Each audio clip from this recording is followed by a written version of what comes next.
¿Qué onda, perros? ¿Cómo están? Espero que se encuentren bien. Por fin, otra vez, regresamos a Más allá del bien y del mal de Friedrich Nietzsche. Y la verdad es que me había tardado porque pues tengo trabajo y solo estos días, bueno, tengo un día de descanso. Pues bueno, vamos a tratar de leer lo máximo que pueda. Y pues bueno, ¿dónde nos quedamos, chavales? Nos quedamos en la sección segunda, el espíritu libre. Pues bueno, vamos a empezar. Oh, santas simplicitas. Oh, santa simplicidad. Con cuánta simpleza y falsedad vive el hombre. Imposible resulta dejar de maravillarse una vez que hemos acomodado nuestros ojos para ver tal prodigio. Cómo hemos vuelto luminoso y libre y fácil y simple todo lo que nos rodea.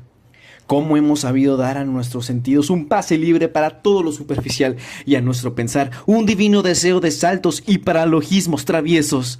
¿Cómo hemos sabido desde el principio mantener nuestra ignorancia a fin de disfrutar una libertad, una despreocupación, una imprevisión, una intrepidez, una jovialidad y un goce apenas comprensibles de la vida, a fin de disfrutar la vida? A la ciencia, hasta ahora, le ha sido lícito levantarse únicamente sobre este fundamento de ignorancia, que ahora ya es firme y granítico. A la convicción de saber solo le ha sido lícito levantarse sobre el fundamento de una voluntad mucho más fuerte, la voluntad de no saber, de incertidumbre, de novedad, no como su antítesis, sino como su refinamiento. Aunque el lenguaje aquí, como en otras partes, sea incapaz de ir más allá de su propia torpeza y continúe hablando de antítesis allí donde únicamente existen grados y una compleja sutileza de gradaciones. Aunque, asimismo, la inveterada tartufería de la moral, que ahora forma parte de modo insuperable de nuestra carne y sangre, distorsione las palabras en la boca de nosotros mismos los que sabemos. Sin embargo, acá y allá nos damos cuenta y nos reímos del hecho de que la mejor ciencia sea precisamente la que más quiere retenernos dentro de este mundo simplificado, completamente artificial, fingido, falseado, porque ella ama, queriéndolo sin quererlo, el error, porque ella, al estar viva, ama la vida. 2. Después de tan jovial preámbulo, no quisiera que no se oyese una palabra seria. Se dirige a los más serios. Tengan cuidado, filósofos y amigos del conocimiento, y guárdense del martirio, de sufrir por amor a la verdad, incluso de defenderse ustedes mismos. Corrompe toda la inocencia y toda la sutil neutralidad de su conciencia. Los vuelve testarudos en enfrentarse a objeciones y trapos rojos, los entontece, los animaliza, los convierte en toros el hecho de que ustedes, al luchar con el peligro de la difamación, la sospecha, la repulsa y otras consecuencias aún más toscas de la enemistad, finalmente acabarán como defensores de la verdad en la tierra. Como si la verdad fuese una persona tan indefensa y torpe que necesitase defensores.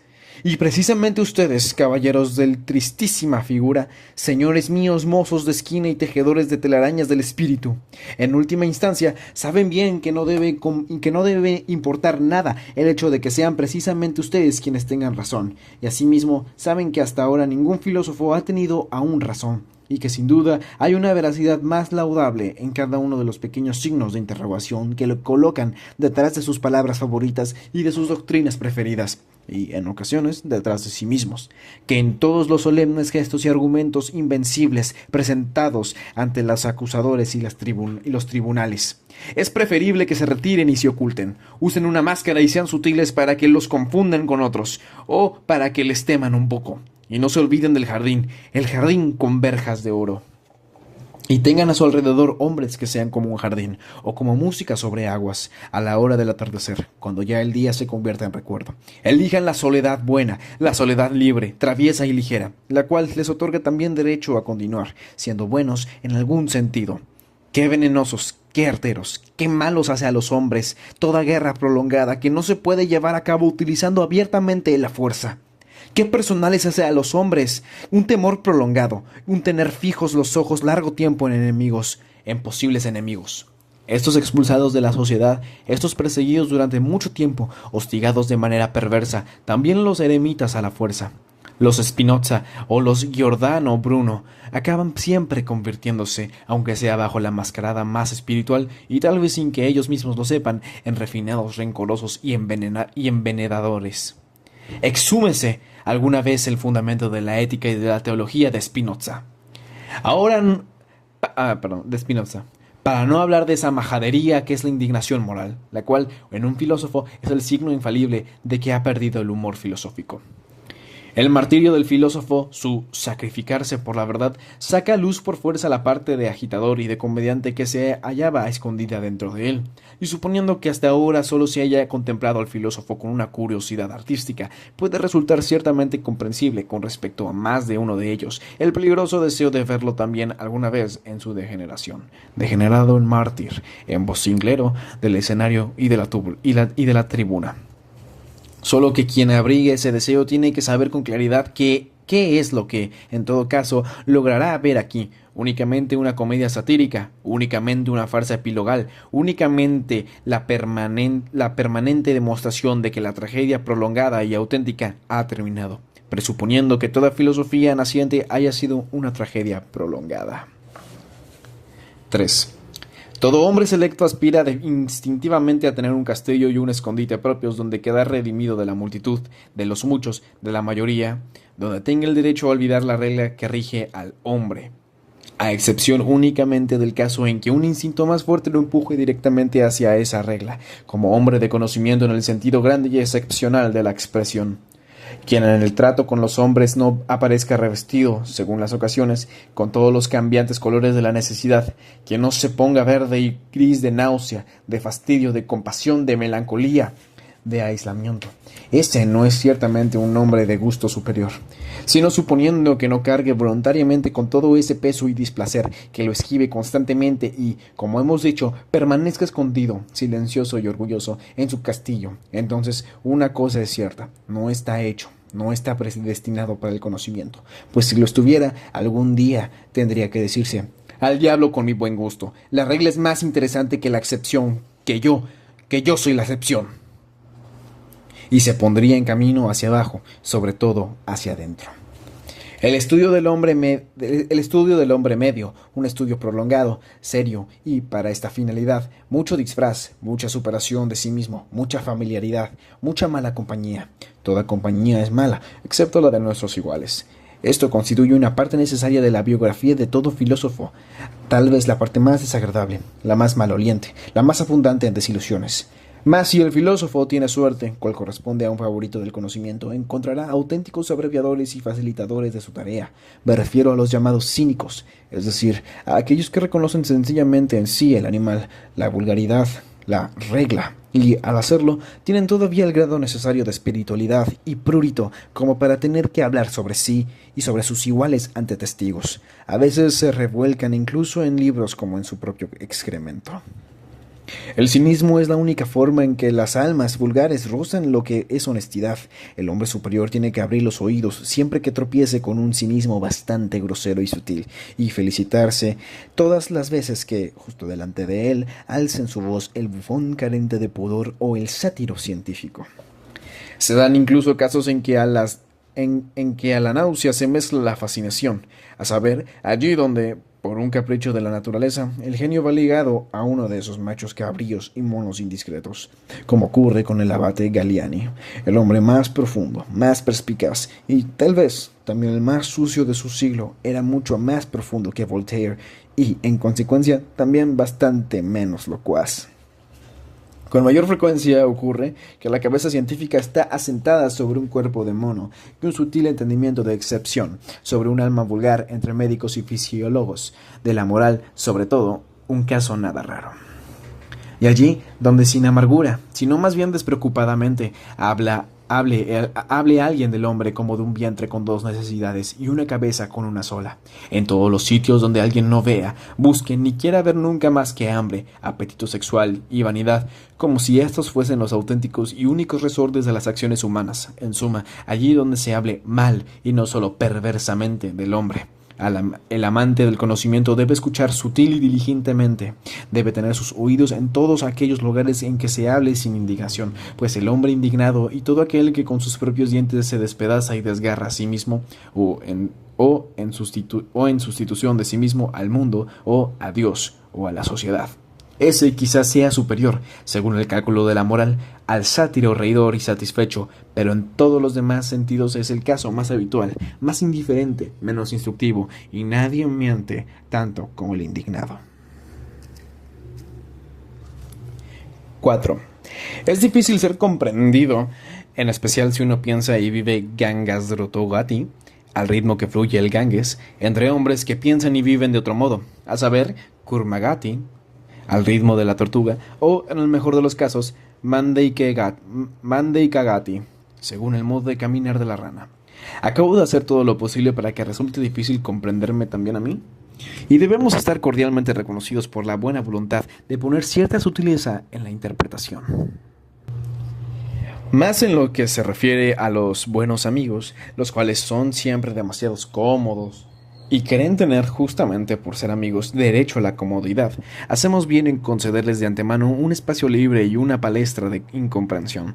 Así tenemos algo más de qué reír, o en eliminarlos del todo, a esos buenos amigos, y también reír. A la verga, eso estuvo muy interesante. 5. Tras lo antes señalado, el representarse esas relaciones contractuales despierta múltiples sospechas y oposiciones contra la humanidad más antigua, que creó o permitió tales relaciones. Cabalmente es en estas donde se hacen promesas, donde se trata de hacer una memoria a quien hace promesas. Cabalmente será en ellas, es lícito sospecharlo con malicia, donde habrá un yacimiento de lo duro, lo cruel, lo penoso. El deudor, para infundir confianza en su promesa de restitución, para dar una garantía de la seriedad y la santidad de su promesa, para imponer dentro de sí a su conciencia la restitución como un deber, como una obligación, empeña al acreedor en virtud de un contrato para el caso de que no pague otra cosa que aún posee, sobre la que aún tiene poder, por ejemplo, su cuerpo, su mujer, su libertad o su vida. O, bajo determinados presupuestos religiosos, incluso su bienaventuranza, la salvación de su alma y, en última instancia, hasta la paz en el sepulcro. Así ocurría en Egipto, donde ni siquiera en el sepulcro encontraba el cadáver del deudor reposo ante el acreedor. Precisamente entre los egipcios ese reposo tenía cierta importancia.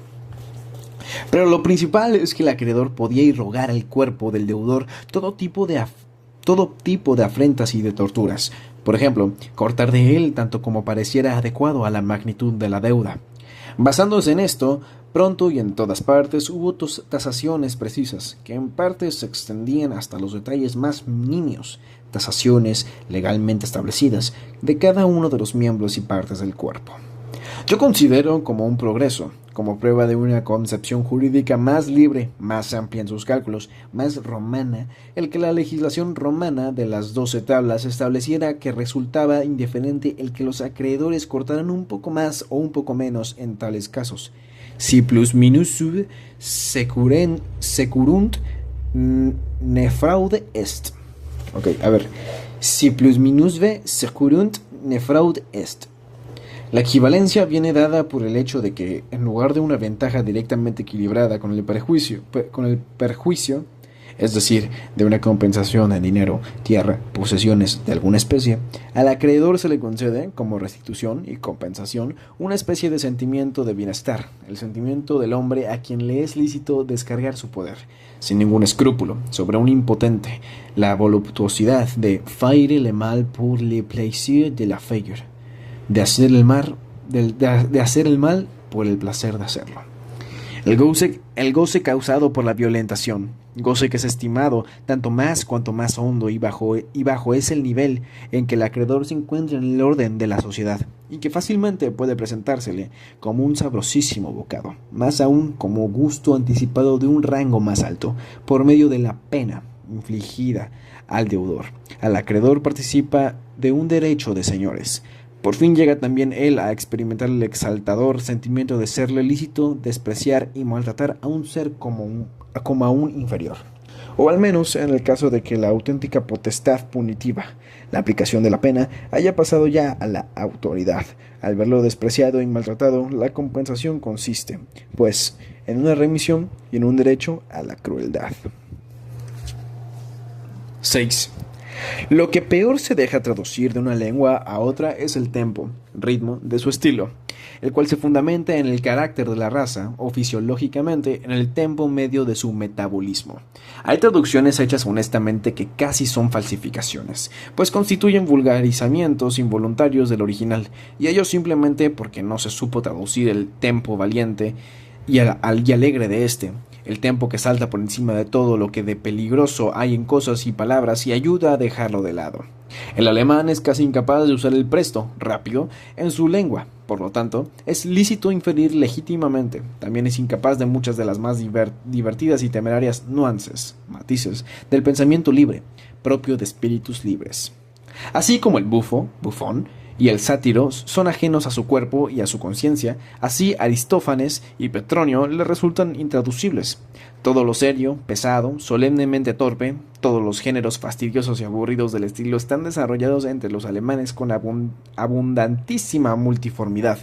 Perdóneseme que diga, pues es un hecho que ni siquiera la prosa de Goethe, con su mezcolanza de solemnidad y gracia, constituye una excepción, ya que es reflejo de los buenos tiempos antiguos, de los cuales forma parte, y expresión del gusto alemán en la época en que todavía existía un gusto alemán, el cual era un gusto rococó, in moribus et artibus, en las costumbres y en las artes.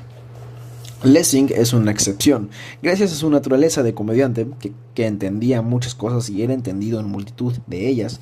Él, que no en vano fue el traductor de Bayle y que gustaba de refugiarse en la cercanía de Diderot y Voltaire y más, entre los autores de la comedia romana, también en el tempo, amaba Lessing el libre pensamiento, la huida de Alemania.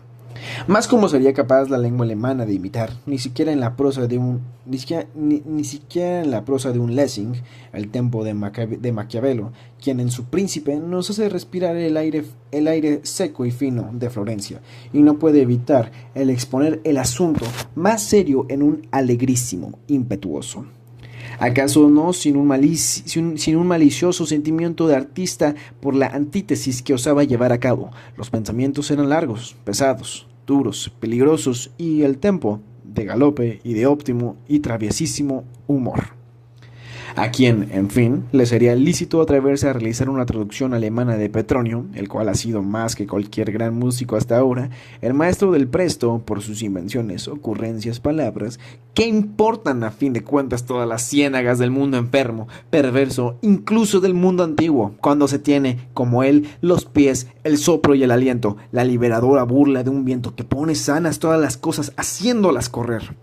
Y en lo que refiere a Aristófanes, aquel espíritu transfigurador complementario, en razón del cual se le perdona a Grecia entera el haber existido, suponiendo que hayamos comprendido a fondo qué es todo lo que en ella precisa de perdón, de transfiguración, no sabría yo indicar cosa alguna que me haya hecho soñar más sobre el secreto de Platón y su naturaleza de esfinge que este pequeño hecho, afortunadamente conservado, que entre las almohadas de su lecho de muerte no se encontró ninguna Biblia, nada egipcio, pitagórico, platónico, sino a Aristófanes.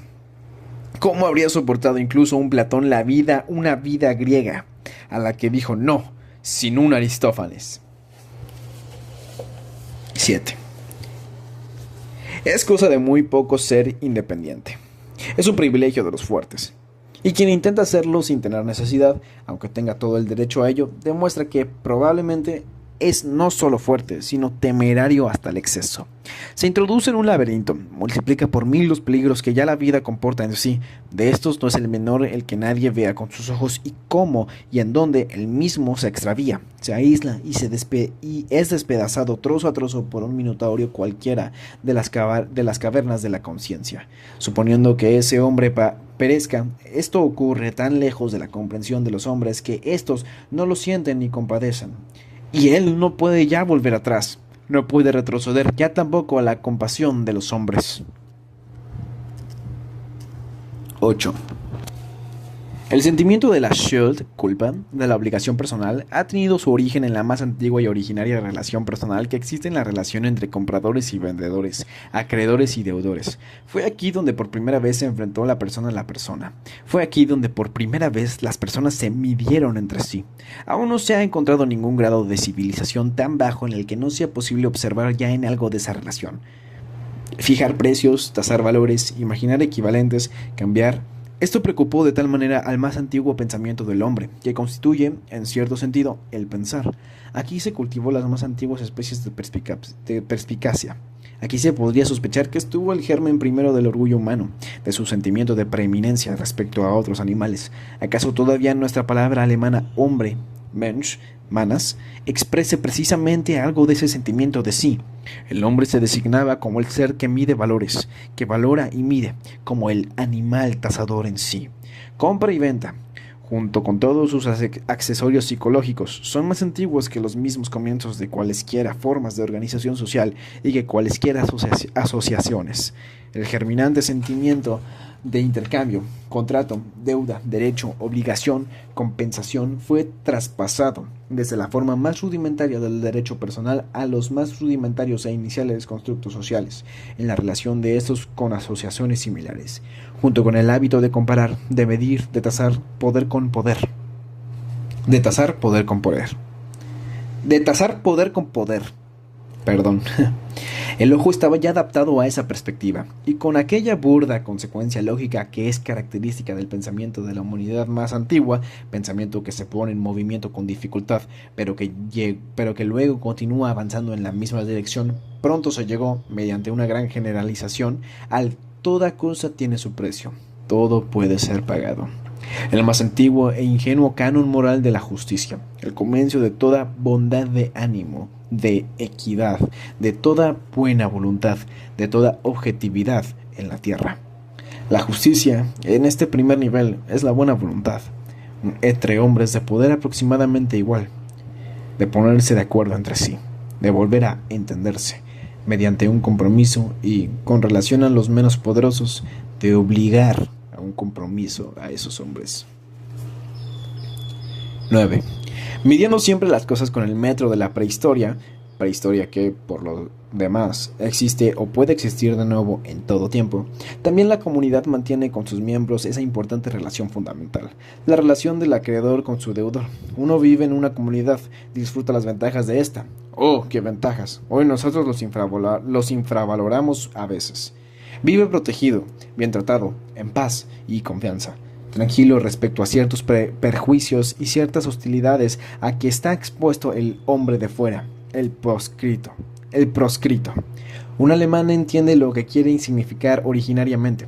Uno también se ha empeñado y obligado con la comunidad en lo que respecta precisamente a esos perjuicios y hostilidades. ¿Qué ocurrirá en otro caso? La comunidad, el acreedor engañado, se hará pagar lo mejor que pueda. Con esto puede contarse. Lo que menos importa aquí es el daño inmediato que el damnificador ha causado. Prescindiendo por el momento del daño, el delincuente es ante todo un infractor, alguien que ha quebrantado el contrato y la palabra con respecto a todos los bienes y comodidades de la vida en común, de los que hasta ahora había participado. El delincuente es un deudor que no solo no devuelve las ventajas y anticipos que se le dieron, sino que incluso atenta contra su acreedor. Por ello, a partir de ahora, no solo pierde, como es justo, todos aquellos bienes y ventajas. Ahora, antes bien, se le recuerda la importancia que tales bienes poseen. La cólera del acreedor perjudicado de la comunidad le devuelve al estado salvaje y sin ley, del que hasta ahora estaba protegido, lo expulsa fuera de sí. Ahora puede descargar sobre él toda suerte de hostilidad. El castigo es, en este nivel de civilización, sencillamente la copia, el mimus, reproducción, del comportamiento normal frente al enemigo odiado, desarmado, sojuzgado, el cual ha perdido no solo todo derecho y protección, sino también toda gracia. Así tenemos el derecho de guerra y la fiesta de victoria del Vae Victis. ¡Ay de los vencidos! En toda su inmisericordia y en toda su crueldad. Así se explica que la misma guerra, incluido el culto de los sacrificios guerreros, haya producido todas las formas en que el castigo se presenta en la historia. 10. Nuestras intelecciones supremas parecen, y deben parecer, tonterías y, en determinadas circunstancias, crímenes, cuando llegan indebidamente a oídos de quienes no están hechos ni predestinados para ellas. Lo exotérico y lo esotérico, distinción esta que se hacía antiguamente entre los filósofos, tanto entre los indios como entre los griegos, persas y musulmanes, en suma, en todos los sitios donde se creía en un orden jerárquico y no en la igualdad y en los derechos iguales, no se diferencian entre sí, tanto porque el exotérico se encuentra fuera y sea desde fuera, no desde dentro, desde donde él ve, aprecia y mide y juzga las cosas. Lo más esencial es que él ve las cosas de abajo arriba, el esotérico, en cambio, de arriba abajo. Hay alturas del alma que hacen que, vista desde ellas hasta la tragedia, deje de producir un efecto trágico. Y si se concentrase, y si se concentrase en unidad todo el dolor del mundo, ¿quién se atrevería a decidir si su aspecto induciría y forzaría necesariamente a la compasión y, de este modo, a una duplicación del dolor? Lo que sirve de alimento o de tónico a una especie superior de hombres tiene que ser casi un veneno para una especie muy diferente de aquella e inferior. Las virtudes del hombre vulgar significarían tal vez vicios y debilidades en un filósofo. Sería posible que un hombre de alto linaje, solo en el supuesto de que llegase a degenerar y sucumbir, adquiriese propiedades por razón de las cuales fuese necesario venerarlo desde ese momento, como santo en el mundo inferior a que había descendido. Hay libros que tienen un valor inverso para el alma y para la salud, según que de ellos se sirvan el alma inferior, la fuerza vital inferior o el alma superior y más poderosa. En el primer caso, con libros peligrosos, corrosivos, disolventes. En el segundo, llamadas de heraldo que invitan a los más valientes a mostrar su valentía. Los libros para todos son siempre libros que huelen mal. El olor de las gentes pequeñas se adhiere a ellos. En los lugares donde el pueblo come y bebe, e incluso donde rinde veneración, suele heder. No debemos entrar en iglesias si queremos respirar aire puro. A la verga, qué buena frase, ¿eh? En nuestros años jóvenes, venerarnos y despreciarnos careciendo aún de aquel arte de la nuance, matiz, que constituye el mejor beneficio de la vida y, como es justo, tenemos que expiar durante el haber asaltado de ese modo con un sí y un no a personas y a cosas. Todo está dispuesto para que el peor de todos los gustos, el gusto por la incondicional, quede burlado y profanado hasta que el hombre aprende a poner algo de arte en sus sentimientos y, aún mejor, atreverse a ensayar lo artificial, como hacen los verdaderos artistas de la vida. La cólera y la veneración, que son cosas propias de la juventud, parecen no reposar hasta haber falseado tan a fondo las personas y las cosas que les resulten posibles desahogarse en ellas. La juventud es ya de por sí una cosa inclinada a falsear y engañar. Más tarde, cuando el alma joven, torturada por puras desilusiones, se vuelve por fin contra sí misma con suspicacia, siendo todavía ardiente y salvaje incluso en su suspicacia y en sus remordimientos de conciencia, cómo se enoja consigo, cómo se despedaza impacientemente a sí misma, cómo toma venganza de su prolongada auto-obcecación, cual si ésta hubiera sido una ceguera voluntaria. En este periodo de transición nos castigamos a nosotros mismos por desconfianza contra nuestro propio sentimiento, sometemos nuestro entusiasmo al tormento de la duda, incluso experimentamos la buena conciencia como un peligro, como autodisimulo y fatiga de la honestidad más sutil, por así decirlo, y, sobre todo, tomamos partido, por principio, contra la juventud. Un decenio más tarde, y comprendemos que también todo eso continuaba siendo juventud. Ok. 12. Aún una palabra, en este punto, sobre el origen y la finalidad del castigo. Dos problemas que son distintos, o deberían serlo, por desgracia, de ordinarios se confunden. ¿Cómo han actuado los genealogistas de la moral hasta ahora? De modo ingenuo descubren en la punición una finalidad cualquiera. Por ejemplo, la venganza o la intimidación. Después colocan esa finalidad al comienzo como causa productiva de la pena y ya han acabado. Pero el remendar la genealogía de la ley es lo último que ha de servir a la finalidad del derecho. Pues no existe principio más fecundo para cualquier análisis histórico que aquel que se ha conquistado con tanto esfuerzo, y que debería estar realmente conquistado. La causa que da origen a una cosa y su utilidad, finalidad práctica, su efectiva utilización e inserción en un sistema de finalidades, son hechos totalmente separados entre sí. Cualquier cosa que exista y que prevalezca será interpretado una y otra vez por un poder superior en dirección a nuevos propósitos. Será apropiado de un modo nuevo, transformado y adaptado a una nueva utilidad.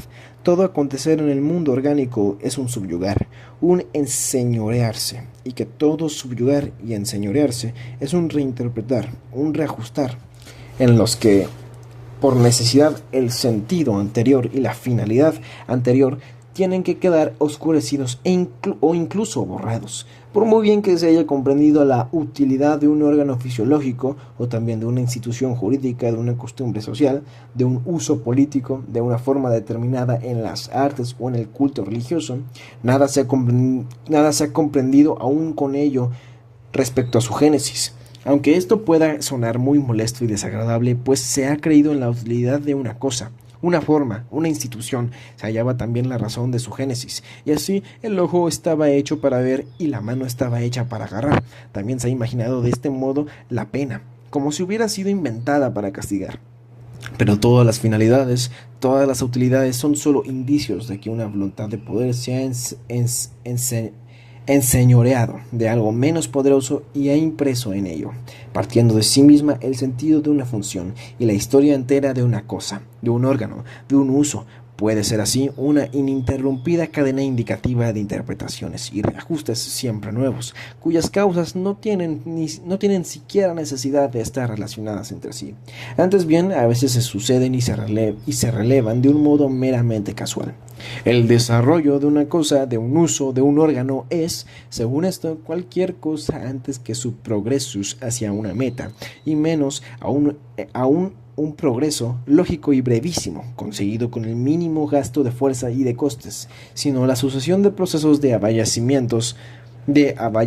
abayazamiento más o menos profundos, más o menos independientes entre sí, que tienen lugar en la cosa, a lo que hay que añadir las resistencias utilizadas en cada caso para contrarrestarlos, las metamorfosis intentadas con una finalidad de defensa y de reacción, así como los resultados de contracciones afortunadas. La forma es fluida, pero el sentido lo es todavía más. Aún en el interior de cada organismo singular, las cosas no ocurren de manera distinta. Con cada crecimiento esencial del todo, cambia también de sentido de cada uno de los órganos. A veces la parcial ruina de los mismos, su reducción numérica, por ejemplo, mediante el aniquilamiento de los miembros conectores, pueden ser un signo de creciente fuerza y perfección. También la parcial inutilización, la atrofia y la degeneración, la pérdida de sentido y conveniencia, en una palabra, la muerte, pertenecen a las condiciones del verdadero progresus, el cual aparece siempre en forma de una voluntad y de un camino hacia un poder más grande, y se impone siempre a costa de innumerables poderes más pequeños. La magnitud de un progreso se mide por la masa de todo lo que hubo que sacrificarle. La humanidad, en cuanto masa sacrificada al florecimiento de una única y más fuerte especie. Eso sería un progreso. Destaco más este punto de vista capital del método de la historia, en tanto que, en el fondo, se opone al instinto y al gusto hoy dominantes, las cuales preferirían pactar incluso con la casualidad absoluta, y hasta con el absurdo mecanicista de todo acontecer, antes que con la teoría de una voluntad de poder que se despliega en todo acontecer, la idiosincrasia democrática, opuesta a todo lo que domina y quiere dominar, el moderno misarquismo, por formar